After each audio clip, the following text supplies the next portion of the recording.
یہ جھوٹ انہوں نے مجھ سے بھی بولا تھا۔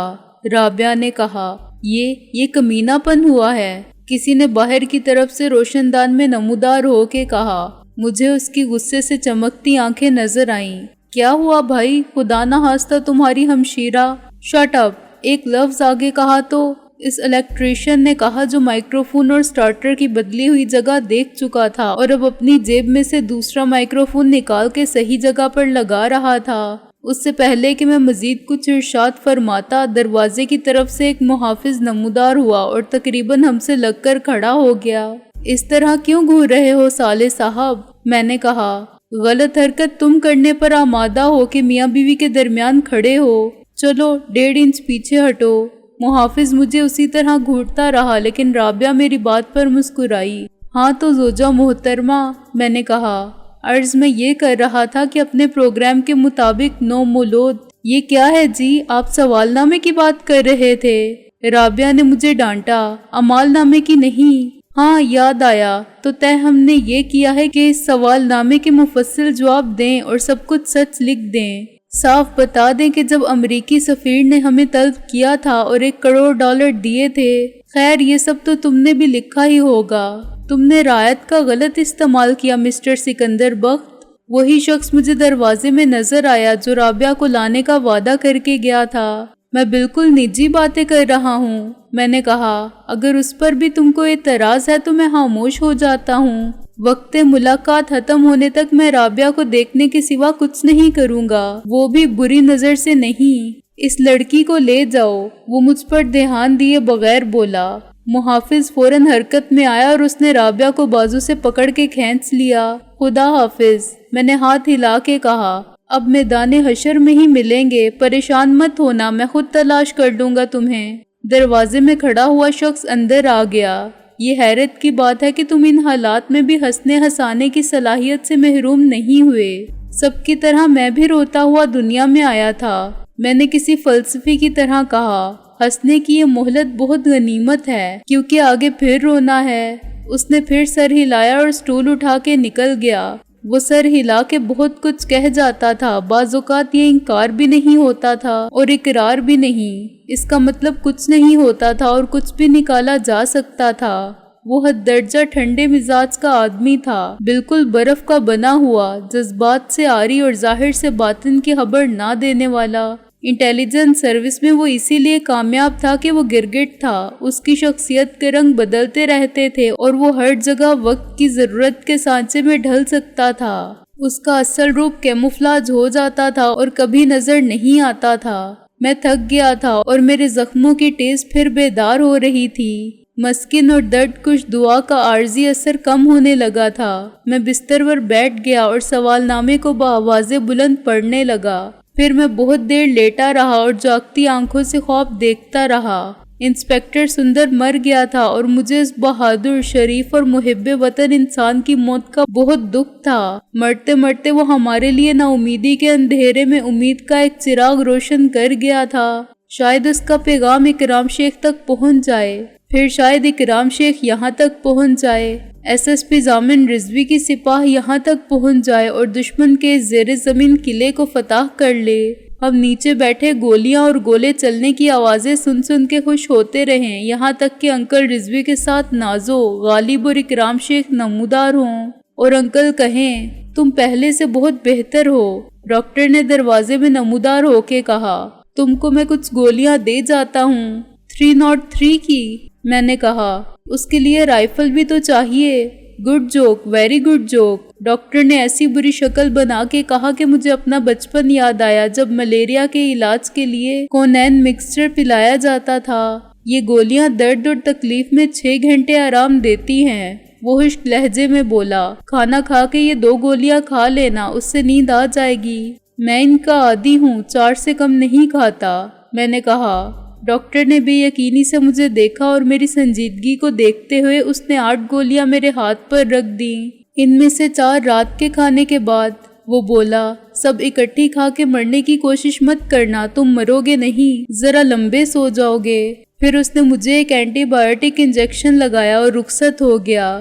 اس کو حیرت کے ساتھ خوشی بھی تھی کہ میری صحت یابی کی رفتار اتنی تیز ہے۔ میں نے ساری خواباور گولیاں اپنے بستر کے نیچے رکھ لیں اور سوالوں کے جواب لکھنے لگا۔ درمیان میں وہی ملازم میرے لیے لنچ لے کر آیا اور میں نے اس سے انتہائی اوٹ پٹانگ اور پریشان کن سوالات کیے۔ دوپہر سو کر گزارنے کے بعد میں شام کو اٹھا تو میں نے پھر کاپی کے صفحے بھرنے شروع کیے۔ حصہ اول کے جوابات میں نے یوں دیے کہ جہاں مجھے ہاں لکھنا تھا وہاں نہیں لکھا اور جہاں جواب نہیں تھا وہاں میں نے ہاں لکھا۔ حصہ دوم کے جوابات زیادہ دلچسپ تھے۔ میں نے ایک کے بعد ایک صفحہ بھرنا شروع کیا۔ رات تک میں نے 10 صفحات پر کر دیے تھے۔ رات کا کھانا کھاتے ہی میں لیٹ گیا اور نہ جانے کب تک سگریٹ پھونکتا رہا۔ میزبان بہت مہربان تھے اور میری ہر فرمائش پوری ہو رہی تھی۔ سگریٹ کے علاوہ مجھے ہر بار طلب کرنے پر کافی بھی ملی۔ رات کو میں وقفے سے سوتا جاگتا رہا۔ جب نیند آتی تھی تو میرے لاشعور کا خوف مجھے خواب میں ڈراؤنے مناظر دکھاتا تھا۔ سراج کی ہر دھمکی کا نقش زندہ ہو جاتا تھا اور میں اٹھ بیٹھتا تھا۔ مجھے یوں لگتا تھا جیسے یہ کمرہ نہیں میری قبر ہے اور سورہ اسرافیل کی صدا سے پہلے میں اس قبر سے نہ نکل سکوں گا۔ خدا کر کے صبح ہوئی اور میں نے کاپی کے باقی صفحے بھی پر کر دیے۔ یہ سب بالکل بے معنی باتیں تھیں۔ مثلاً میں نے لکھا تھا کہ MRS کی تنظیم کے اغراض و مقاصد بہت وسیع ہیں۔ دنیا کی تمام بدصورت لڑکیوں کے لیے عاشقانے صادق فراہم کرنا اور ان کی شادی ایسے لڑکوں سے کرنا جو چندے ماہتاب قسم کی حوریں چراغ لے کر ڈھونڈتے پھرتے ہیں۔ شالیمار باغ کو اسی طرح کیٹو پر منتقل کرنا۔ یہ معلوم کرنا کہ پہلے انڈا پیدا ہوا تھا یا مرغی۔ باقی سوالوں کے جواب میں کچھ یوں لکھا تھا کہ MRS ملک گیر بلکہ بین الاقوامی تنظیم ہے۔ ہر صوبے میں اس کی شاخ کا سربراہ گورنر ہوتا ہے اور ڈویژن کا کمشنر۔ ان کا اجلاس ہر 14ویں رات کو چاند نکلنے کے بعد زیر زمین ہوتا ہے۔ ممبران کی کل تعداد اتنی ہی ہے جتنی پولیس کی نفری۔ بیرونی امداد کا یہ حال ہے کہ ایک بار امریکی سفیر نے طلب کیا تھا اور $1 کروڑ دیے تھے کہ جاؤ کشمیر خرید لو، مگر واپسی میں جیب کٹ گئی۔ روسی سفیر کو میں نے 2 درجن ایٹم بم، 3 درجن میسائل، 4 درجن سپر سونک طیارے اور 5 درجن جدید ترین ٹینک کے علاوہ بھی بہت کچھ فراہم کرنے کا حکم دیا تھا اور امید یہ ہے کہ وہ سارا سامان بہت جلد ڈیلیور کر دے گا۔ سیاسی پارٹی جس نے MRS سے رابطہ قائم کیا تھا ٹی پارٹی کہلاتی ہے، وغیرہ وغیرہ۔ ہر سوال کے جواب میں ایک کہانی تھی جس کا کوئی سر پیر نہ تھا۔ صبح 10 بجے وہ پھر آیا جو خود کو میرا خیرخواہ کہتا تھا۔ میری حالت بہت بہتر تھی۔ معلوم نہیں وہ کون سا جادوئی مرہم تھا جو میرے جسم پر ملا گیا تھا تو بدن کا درد غائب ہو گیا تھا، صرف داغ رہ گئے تھے۔ دراصل وہ زخم جلد کی خراشوں سے زیادہ نہ تھے اور اگرچہ نیل بہت نمایاں نظر آتے تھے لیکن تکلیف دہ نہیں رہے تھے۔ درد مٹانے والی دوائیں کھانے اور صرف آرام کرنے سے میری جسمانی حالت تقریباً نارمل ہو گئی تھی۔ افسوس یہ ہے کہ میں تمہارے لیے کوئی اچھی خبر نہیں لایا، وہ ٹہلتے ہوئے بولا۔ اگر وہ خبر سنانا بہت ضروری ہے اور تم سنائے بغیر نہیں رہ سکتے تو میری فکر مت کرو، میں نے کہا۔ میں نے اتنی الجھنیں دیکھی ہیں اور اتنی بری خبریں سنی ہیں کہ میرا دل پتھر ہو گیا ہے۔ تمہارے ساتھ جو عورت پکڑی گئی تھی، وہ بولا، تفتیش سے معلوم ہوا ہے کہ وہ ایک مصیبت زدہ بیوہ ہے۔ اتفاقیہ تم سے ملی تھی۔ تم کیتھرین کی بات کر رہے ہو؟ ہاں، اس نے بتایا کہ تم لوگوں نے اس کی مدد کا وعدہ کیا تھا۔ وہ بولا، اس کی ایک بیٹی میو ہسپتال میں داخل تھی اور اسے ایک گردے کی ضرورت تھی۔ تم سب نے مل کر کوشش کی اور اس کا انتظام ہو گیا۔ یہ تو اچھی خبر ہے، میں نے کہا۔ اس نے نفی میں سر ہلایا۔ تمہارا صحافی دوست، کیا نام ہے اس کا؟ مرزا غالب۔ کہاں ہے وہ آج کل؟ وہ بولا، مجھے نہیں معلوم، میں نے کہا۔ تم مجھے بتا سکتے ہو، ورنہ یہ بہت سفاک اور بے رحم لوگ ہیں۔ تم سے نہیں پوچھ سکے مگر کسی نہ کسی سے معلوم کر لیں گے، وہ بولا۔ ضروری نہیں کہ سب کی قوت برداشت اتنی ہی ہو۔ تم خود کو بہت شریف اور رحم دل ثابت کر رہے ہو، میں نے جھنجھلا کے کہا، اور یہ بھی ثابت کرنے کی کوشش کر رہے ہو کہ تم ہمارے ہی خیر خواہ ہو۔ تم بھی یہ نہیں سمجھتے کہ جو بات کسی کو معلوم نہ ہو وہ اسے بدترین عذاب دے کر بھی نہیں پوچھی جا سکتی۔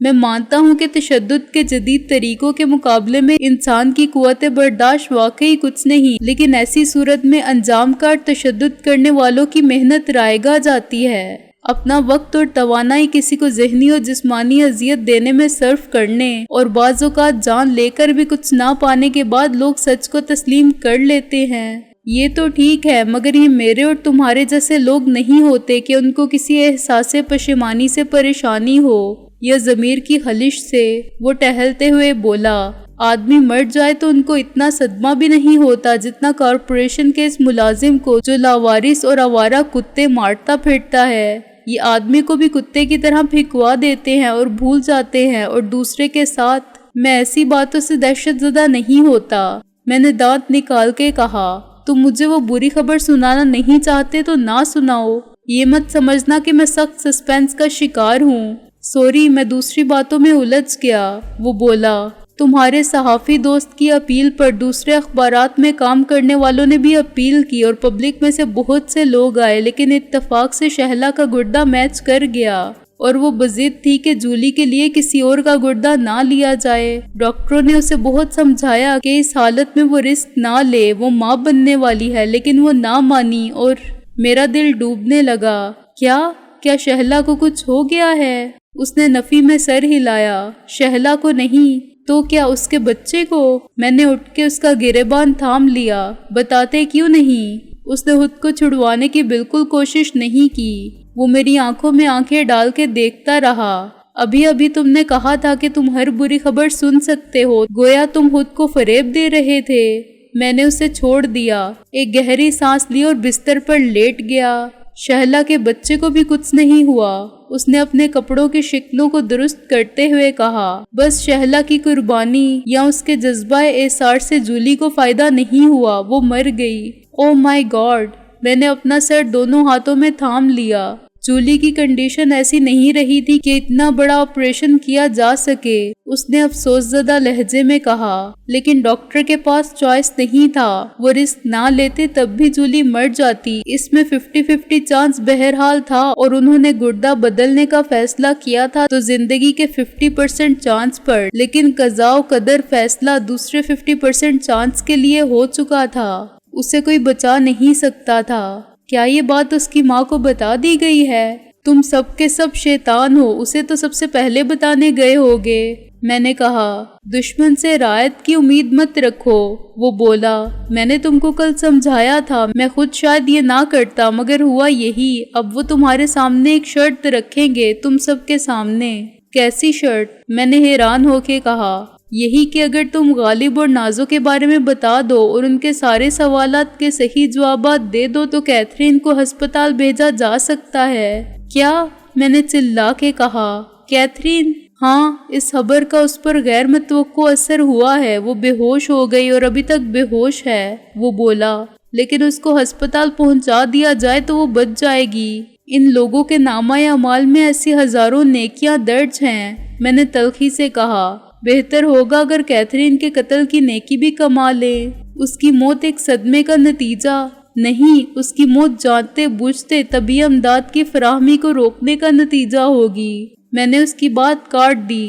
کسی کی خوراک روک دی جائے تو وہ بھی مر جائے گا، ہوا روک دی جائے تو وہ بھی مر جائے گا۔ قانون اسے طبعی موت نہیں سمجھتا، پھر مریض کی دوا روک دی جائے اور اس کا علاج روک دیا جائے تو کیا یہ قتل نہیں ہے؟ مجھے الفاظ کے چکر میں مت ڈالو، نیت کا حال خدا بہتر جانتا ہے، لیکن بندے بھی اندھے نہیں ہیں۔ وہ خاموشی سے ٹہلتا رہا۔ تم کو شہلا کی زیادہ فکر کرنا چاہیے، کیونکہ جولی کے مرنے کے بعد کیتھرین کا زندہ رہنا بے مقصد تھا۔ اس کا فیصلہ تم کیسے کر سکتے ہو؟ وہ کسی عظیم تر مقصد کے لیے بھی زندہ رہ سکتی ہے۔ میں نے کہا، موت تو زندگی کی ایسی حقیقت ہے جس کو ماں باپ بھی تسلیم کرتے ہیں، خواہ ان کا سب سے بڑا ہونہار اور کماؤ بیٹا مر جائے، انہیں دوسرے بچوں کے لیے زندہ رہنا پڑتا ہے۔ ماں باپ مر جائیں تو آدمی بہن بھائی اور بیوی بچوں کی خاطر زندہ رہتا ہے، لیکن کیتھرین کا تو کسی سے کوئی رشتہ نہیں۔ رشتے جذبات سے ہوتے ہیں اور جذباتی وابستگی کے لیے خونی رشتے ہی نہیں ہوتے، خلوص اور محبت کے رشتے بھی ہوتے ہیں۔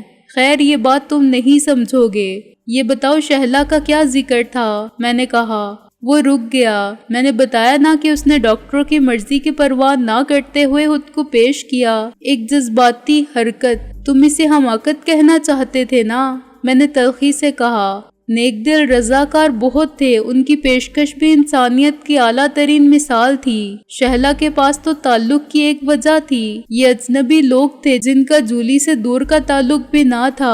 اپنوں کے لیے تو سبھی کچھ کرتے ہیں، کمال ان کا ہے جو غیروں کے لیے کرتے ہیں۔ افسوس یہ ہے کہ جو کچھ ہوا دیر سے ہوا، یہ 6 مہینے پہلے ہوتا تو جولی بھی بچ جاتی اور شہلا کے لیے یہ احسار کوئی خطرہ پیدا نہ کرتا۔ اب اس کی اپنی زندگی خطرے میں ہے۔ خطرہ کس حد تک ہے؟ میں نے خلا میں گھٹتے ہوئے کہا۔ مجھے نہیں معلوم، وہ بولا۔ اطلاع صرف اتنی تھی کہ شہلا کی حالت بھی ٹھیک نہیں اور اس کو کسی پرائیویٹ ہسپتال کے انتہائی نگہداشت کے یونٹ میں رکھا گیا ہے۔ SSP صاحب کا پیسہ اور اثر و رسوخ اسے بچا لے گا۔ اس نے آخری جملے میں جو طنز کیا تھا اسے میں نے نظر انداز کر دیا، کیونکہ یہ وقت ضامن رضوی صاحب کے کردار کے دفاع کرنے کا نہیں تھا۔ یقیناً تم نے محسن کو اذیت دینے کے لیے یہ خبر ضرور سنائی ہوگی، اور بہت مبالغہ آرائی کے ساتھ۔ میں دلاور کو جانتا ہوں، اس نے ایسا نقشہ کھینچا ہوگا کہ شہلا تو بستر مرگ پر ہے اور ہر سانس کے ساتھ تمہارا نام لے رہی ہے۔ ڈاکٹروں نے صاف کہا ہے کہ اس کی زندگی کی امید صرف ایک صورت میں ہے کہ محسن کو فوراً بلا لیا جائے۔ تم جا سکتے ہو، اگر غالب اور نازو کا پتہ بتا دو، ان کے ملتے ہی تم کو ہسپتال پہنچا دیا جائے گا۔ تمہاری بیوی اور تمہارا بچہ دونوں بچ سکتے ہیں۔ کم سے کم میں نے ایسی کوئی بات نہیں کی۔ تم اور وہ کیا الگ الگ ہو؟ میں نے برہمی سے کہا۔ تم سب ایک ہی تھیلی کے چٹے بٹے ہو۔ دلاور کے ڈرامے بھی میں نے دیکھے ہیں اور یہ ڈرامہ بھی دیکھ رہا ہوں جو تم کر رہے ہو، لیکن میں ایسی باتوں سے متاثر ہونے والا نہیں ہوں۔ اور میں محسن کے بارے میں بھی یقین کے ساتھ کہہ سکتا ہوں کہ تم اس کے سامنے فرض اور محبت کی آزمائش کے لیے یہ دردناک فلمی سچویشن رکھو گے تو بھی وہ متاثر نہیں ہوگا۔ وہ کہے گا کہ شہلا کو اگر خدا بچانا چاہے گا تو بچا لے گا، اسے منظور نہیں ہوگا تو میرے ہونے یا نہ ہونے سے کوئی فرق نہیں پڑے گا۔ موت ہمارے لیے کوئی حوصلہ ازما یا حوصلہ شکن چیز نہیں جس کا خوف ہمارے ارادے بدل دے، ہماری عقل کو مفلوج کر دے یا ہمیں اطاعت پر مجبور کر دے۔ جس کو مرنا ہے وہ اپنے وقت پر مرے گا اور ویسے ہی مرے گا جیسے دستے قدرت نے اس کے لیے مرنا لکھا ہے۔ اس تحریر کو نہ ہم بدل سکتے ہیں اور نہ کوئی اور بدل سکتا ہے۔ ہم میں سے کوئی بھی مر سکتا ہے، لیکن تمہاری کوشش سے نہیں، خدا کے حکم سے، اور خدا کے حکم کے سامنے ہم ہر وقت راضی بر رضا رہیں گے۔ اچھا بول لیتے ہو تم، مجھ سے دلاور نے کہا تھا۔ وہ بولا، اور میں نے کہا تھا کہ وہ سب بولنے والے ہی نہیں، زبان سے نکلنے والے ہر لفظ پر عمل کرنے والے بھی ہیں۔ تم سب کے کردار میں سختی بھی ہے اور لچک بھی، جیسے کہ کسی فولاد کی پتری میں ہوتی ہے۔ وہ مڑتی جاتی ہے اور ایک جگہ پٹ سے ٹوٹ جاتی ہے، اسے موڑنے والا دوہرا نہیں کر سکتا۔ خیر، تم ابھی تک میری پوزیشن کو نہیں سمجھے، اتنے کم وقت میں سمجھ بھی نہیں سکتے۔ میری کچھ مجبوریاں ہیں، لیکن میں کچھ اختیارات بھی رکھتا ہوں، محدود اور مشروط اختیارات۔ میں نے کہا، مثلاً تم مجھ سے مطلوبہ معلومات حاصل کرنے کے لیے کوئی بھی وعدہ کر سکتے ہو، یہ کہ محسن کو شہلا کے پاس پہنچا دیا جائے گا، کیتھرین کو ہسپتال منتقل کر دیا جائے گا، یا یہ کہ سب کو چھوڑ دیا جائے گا۔ ظاہر ہے ان وعدوں کی ضمانت کوئی نہیں۔ تم 10 جھوٹ بول سکتے ہو اور زیادہ مہارت سے بول سکتے ہو۔ تم نے وہ سوال نامہ بھرا؟ اس نے اچانک میری بات کاٹ دی۔ ہاں، باقی سب نے مجبوری کے سامنے سر جھکا دیا تو میں کیسے انکار کر سکتا ہوں؟ میں نے کہا اور کاپی اس کی طرف بڑھا دی۔ اس نے کاپی کو کھول کر ایک نظر دیکھا اور اس کے چہرے پر کامیابی کی طمانینت امیز مسکراہٹ نمودار ہوئی۔ کاپی بند کر کے اس نے سر ہلایا، جو اور بہت کچھ کہنے کے مترادف تھا۔ تھینک یو، ختم ہو گئی ساری اکڑ فوں، یہ تو ہونا ہی تھا، وغیرہ وغیرہ۔ پھر وہ باہر نکل گیا۔ میں اس کے جانے کے بعد اس خیال سے ہنس بھی نہ سکا کہ جوابات پڑھنے کے بعد اس کی حالت کیا ہوگی جب اس پر واضح ہوگا کہ وہ صرف بے وقوف بنا ہے اور میرے ساتھ مغز ماری کی ہے تو اس نے جھک ماری ہے۔ مجھے جولی کی موت کا سخت صدمہ تھا۔ کتنی امیدوں کے ساتھ ہم نے اس کار خیر کے لیے مل کر جدوجہد کی تھی، اس یقین کے ساتھ کہ ہم سب کی مشترکہ کوشش جولی کو موت کے منہ سے کھینچ کر واپس زندگی کی طرف لے آئے گی۔ یہ کوئی ناممکن کام نہیں تھا، بس اس کے لیے وقت نہیں رہا تھا۔ ہم اس حقیقت سے بے خبر تھے کہ قدرت نے جولی کو جتنی فرصت عمر دی تھی وہ تمام ہو رہی ہے، جس کے بعد ساری دنیا کے ماہر ترین سرجن کوئی اعجاز مسیحائی نہیں دکھا سکتے۔ مجھے شہلا کی طرف سے زیادہ تشویش تھی۔ اس نے بے وقوفی ضرور کی تھی، مگر اس بے وقوفی پر اس کو شرمندہ ہونے کی ضرورت نہیں تھی۔ یہ بھی وہی عشق تھا جو بے خطر آتش نمرود میں کود پڑتا، کسی سود و زیاں کا خیال کیے بغیر، اپنی ذات سے بے نیاز۔ میں کوئی مفتی نہیں تھا اور دین کا بہت کم علم رکھتا تھا، مگر میری نظر میں شہید کا کوئی مقام تھا تو بہت بلند تھا۔ شہید وہ ہوا جو کسی نیک مقصد کے لیے جدوجہد کرتے ہوئے جان سے جائے، تو شہلا مرنے کے بعد شہادت کا مقصد حاصل کر لیتی، لیکن میں چاہتا تھا کہ وہ زندہ رہے۔ کیا ہی اچھا ہوتا اگر جولی بھی زندہ رہتی اور شہلا ایک طویل عمر تک اس خوشی کی دولت سے سرفراز رہتی جو اسے ایک زندگی بچا کے حاصل ہوئی تھی۔ ایسا نہ ہو سکا تھا۔ اب ہم سب کی خوشی کے لیے شہلا کا زندہ رہنا اور اس کے بچے کا وقت مقررہ پر جنم لینا ضروری تھا۔ مجھے وہ وقت یاد آیا جب میرے اور ٹیڈی کے درمیان جنگ ہوئی تھی کہ چچا کی حیثیت سے پہلا حق میرا ہوگا یا ماموں کی حیثیت سے اس کا۔ کیا اب کسی کو کچھ نہ ملے گا سوائے رنج و احساس زیاں اور پشیمانی اور پریشانی کے؟ کیا خدا ہم سب کی دعائیں مسترد کر دے گا؟ دل سے نکلنے والی دعا میں اثر ہوتا ہے تو پھر یہ دعائیں کیسے قبول نہ ہوں گی جو دل کی گہرائی سے خلوص اور صدق کے ساتھ نکلی ہیں؟ میرا حوصلہ انتہائی پست ہو گیا تھا۔ یہ بہت بڑی شکست تھی، بے بسی کی انتہا، اور کیا ہوگی کہ ہم دشمن کی قید میں ہیں، ایسی جگہ ہے جہاں تائید غیبی کے بغیر کسی کی رسائی ممکن نہیں۔ جولی مر گئی ہے، شہلا انتہائی نگہداشت کے یونٹ میں ہے، غالب اور نازو کا پتہ نہیں۔ کیتھرین کو بیٹی کی موت نے ہوش سے بیگانگی اختیار کرنے پر مجبور کر دیا ہے۔ ہمارا ایک مددگار سندر تھا جو مارا جا چکا ہے، اور اب ہم غیر ملکی ایجنٹوں کی تحویل میں ہیں جو ہمیں اغوا کر کے لے جا رہے ہیں۔ ہر طرف سے نا امیدی کی یلغار ہے۔ امید کا ایک تنکا اس سیلاب یاس میں کیسے سہارا دے سکے گا؟ میرے جوابات کا رد عمل بہت جلد ظاہر ہوا۔ آدھے گھنٹے سے کم وقت میں وہ پھر آ گیا۔ تمہارے جوابات بہت پرلطف تھے، وہ بولا۔ ہم سب کا ہنستے ہنستے برا حال ہو گیا، لیکن یہ بات کہتے ہوئے اس کے لیے چہرے کے ناگوار اثرات اور لہجے کی تلخی کو چھپانا مشکل ہو گیا۔ اور اب شاید میرا برا حال ہوگا، میں نے کہا۔ تم نے ایسا کیوں کیا؟ وہ فکر مندی سے بولا۔ میں نہیں سمجھتا تھا کہ تم اتنے عاقبت نا اندیش ہو۔ تم سوچ سکتے ہو، ذہین ہو، اور حالات تمہارے سامنے ہیں۔ خیر، مجھے افسوس رہے گا کہ میں تمہاری مدد نہ کر سکا۔ اس کی بات ختم بھی نہ ہوئی تھی کہ وہ دونوں اندر آ گئے، جن کا نام معلوم نہ ہونے کے باعث میں انہیں گونگے کمانڈوز کہتا تھا۔ ان میں سے ایک نے مجھے اٹھنے کا اشارہ کیا، میں کھڑا ہو گیا۔ دوسرے نے مجھے چلنے کا اشارہ دیا، میں چل پڑا۔ وہ میرے دائیں بائیں اس طرح چلنے لگے کہ ان کی آنکھیں، ان کے ہاتھ اور ان کا ذہن پوری طرح چوکس تھے۔ یہ ناممکن تھا کہ میں اس زیر زمین قید خانے سے نکل کے فرار ہو سکوں، مگر وہ اپنا فرض سمجھتے تھے کہ تیار رہیں، اور اگر میرا ایک قدم بھی غلط پڑے تو دماغ درست کر دیں۔ ایک بار پھر مجھے اسی جمنیزیم میں لایا گیا جہاں میں نے ایک رات کا عذاب مسکراتے ہوئے جھیل لیا تھا، مگر اب مجھ میں مسکرانے کا حوصلہ نہ تھا۔ اس بار مجھے فولادی کرسی میں جکڑ کر نہیں بٹھایا گیا۔ کمرے میں 3 کرسیاں پڑی تھی، جن میں سے مجھے بیچ والی کرسی ملی۔ تقریباً میرے ساتھ ہی سراج اندر آیا۔ اس کی وہی زہر آلود پرخباثت شیطانی مسکراہٹ اس کے چہرے پر چسپاں تھی جو اس کا ٹریڈ مارک بن گئی تھی، لیکن وہ مجھ سے کچھ کہے بغیر ایک کرسی پر بیٹھ گیا۔ دوسری جانب وہ آ گیا جو میرے ہمدرد اور خیر خواہ کا رول ادا کرنے میں ناکام رہا تھا۔ تم نے تو ہماری تفریح کا بڑا اچھا انتظام کیا تھا، سراج نے کچھ دیر بعد کہا۔ سوالوں کے جواب میں لطائف و ظرائف لکھ مارے۔ اب کچھ تفریح کا بندوبست ہماری طرف سے ہوا ہے۔ ہم تم کو ایک فلم دکھا رہے ہیں، دوسرا شخص بولا۔ یہ فلم ہم رابعہ کو بھی دکھا چکے ہیں۔ سراج ہنسا۔ اور یقین کرو اس نے بڑا انجوائے کیا، تم بھی کرو گے۔ میں خاموشی سے ایک شخص کو فلم کی نمائش کا انتظام کرتے دیکھتا رہا۔ اس نے مجھ سے 8-10 فٹ کے فاصلے پر ایک آئرن بار سے پردہ لٹکایا اور اسے کھول دیا۔ یہ 4x6 فٹ کا پردہ سفید کینوس یا زین کے کپڑے کا بنا ہوا تھا اور ایک ڈنڈے پر لپٹا ہوا تھا۔ پھر وہ پیچھے گیا اور اس نے اپنے پروجیکٹر کو ہمارے سروں سے تھوڑا سا اوپر رکھنے کے لیے پہلے ایک سینٹر ٹیبل رکھی اور اس کے اوپر ویسی ہی کرسی رکھی جیسی میرے بیٹھنے کے کام آ رہی تھی۔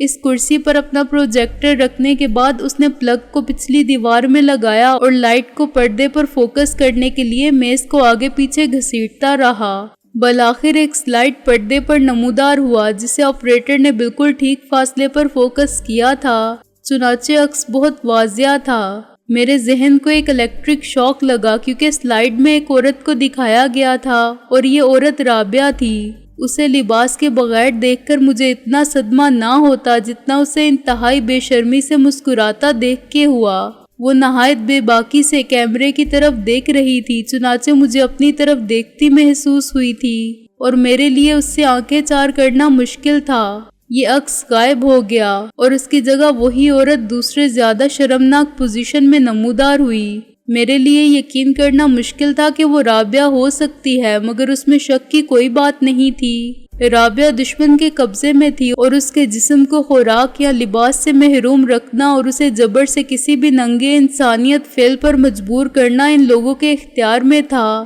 ناقابل یقین وہ جذبات تھے جو رابعہ کی صورت پر عیاں تھے۔ میں تصور نہیں کر سکتا تھا کہ رابعہ اس طرح مسکراتے ہوئے، اتنی بے حیائی کا مظاہرہ کرتے ہوئے اور اتنی خوشی سے ایسی تصاویر اتروا سکتی ہے۔ اس کے چہرے سے جبر کا بالکل پتہ نہیں چلتا تھا اور اگرچہ یہ ساکت تصاویر تھی لیکن میں فرض کر سکتا تھا کہ آگے فلم میں بھی مرکزی کردار رابعہ کا ہی ہوگا۔ میرا دماغ خالی ہو رہا تھا اور میں گمسم بیٹھا تھا۔ آخر یہ سب کیسے ہوا؟ اگر وہ خوابیدہ ہوتی تو میں سمجھتا کہ وہ بے ہوش ہے، اس کی آنکھیں بند ہوتی تو میں سمجھتا کہ اس سے کچھ خبر نہیں، لیکن اس سین میں تو وہ پوری طرح ہوش و حواس میں تھی۔ میرا ذہن اس سوال کا جواب تلاش کرنے کی جدوجہد کر رہا تھا کہ آخر یہ کیسے ممکن ہوا۔ میں نے ابتدائی 2-3 تصاویر کے بعد کچھ نہیں دیکھا۔ میری نظریں اسکرین پر رہیں اور اس پر عکس بدلتے رہے، لیکن میں سوچتا رہا۔ جواب تلاش کیے بغیر میرے دماغ کا پرسکون ہونا مشکل تھا۔ یہ جواب بہت جلد مل گیا۔ غالباً رابعہ کو شراب پلا دی گئی تھی یا اسی قسم کی کوئی نشہ آور چیز دے دی گئی تھی جس سے وہ نیک و بد کی تمیز کھو بیٹھی تھی، یا اسے ہپنوٹائز کیا گیا تھا اور اس کے ذہن کو ناکارہ بنانے کے بعد اس طرح اپنے قابو میں کر لیا گیا تھا کہ وہ ہر حکم کی تعمیل کرتی رہی تھی۔ اٹھ جاؤ، بیٹھ جاؤ، مسکراؤ، ادھر دیکھو، کہنا نہیں مانو گی تو ہم سکندر کے ساتھ پھر وہی سلوک کریں گے۔ اس کے لاشعور میں ایک خوف تھا جس نے اسے مجبور کیا ہوگا۔ یہ وضاحت منطقی ضرور تھی مگر پھر بھی اطمینان بخش نہیں تھی۔ میرے دل میں ایک نوکے خار تھی جو مسلسل باعث آزار تھی اور مجھے احساس دلاتی تھی کہ یہ توضیح غلط ہے، یہ اصل بات نہیں ہے۔ میں نے ایک جواز بنا لیا ہے، ایک سبب ایجاد کر لیا ہے، صرف خود کو مطمئن کرنے کے لیے رابعہ کے رویے کو قابل فہم بنا لیا ہے۔ تم کو تصویریں پسند آئیں؟ سراج نے میری حالت سے لطف اندوز ہوتے ہوئے کہا۔ ان تصویروں سے تم کس کو بلیک میل کرو گے؟ میں نے کہا۔ مجھے یا رابعہ کو اور ہمارے تمام دوست احباب کو بالکل فرق نہیں پڑے گا اگر تم اس البم کو شائع کرا کے سارے شہر میں مفت بانٹ دو۔ یہ تو کچھ نہیں، سراج نے کہا مار کے کہا۔ ہر فلم سے پہلے سنیما ہال میں سلائیڈ دکھائے جاتے ہیں نا، اس کے بعد فلم شروع ہوتی ہے۔ میں نے اپنے دائیں بائیں دیکھا، وہ خبیث گونگے اپنے ہاتھوں کو بڑے جارحانہ انداز میں بازوؤں پر رکھے مار دھاڑ کے لیے تیار کھڑے تھے۔ ان کے پیچھے دیوار کے ساتھ لگے ہوئے 3 قاتل موجود تھے جن کے ہاتھوں میں آتشی اسلحہ تھا۔ 2 کے پاس ریوالور تھے اور تیسرے کے پاس مشین گن تھی۔ پریشان ہونے کی بات نہیں، میرے بائیں ہاتھ پر بیٹھا ہوا شخص آہستہ سے بولا۔